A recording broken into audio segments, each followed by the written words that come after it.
1948 বা 46 সাল। মান্না দে তখন বম্বেতে খেমচাঁদ প্রকাশের অ্যাসিস্ট্যান্ট হিসেবে কাজ করছেন। মুকদ্দর ছবিতে গাইতে এলো একটি নতুন ছেলে, ছড়ি হাতে, মাথায় টুপি পরে ঘুরছে। কে ছেলেটা? সবাই পরিচয় করিয়ে দিল দাদামণির ভাই। খেমচাঁদ প্রকাশ মান্না দেকে ডেকে বললেন ছেলেটার গলাটা টেস্ট করতে, ও গাইবে। মান্না দে পরে জেনেছিলেন ছেলেটি মূলত অভিনয় করতে এসেছে, সঙ্গে গানও গাইবে।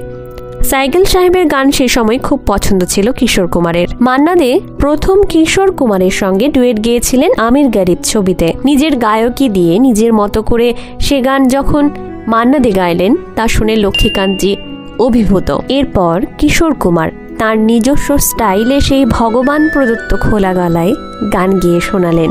শুনে লক্ষ্মীকান্তজি তাকে বলেছিলেন, হ্যাঁ ভালোই হচ্ছে, তবে একটু মান্না দের মতো করে গানটা করুন না। এই কথা শুনে নাকি খুব রেগে গিয়েছিলেন কিশোর কুমার।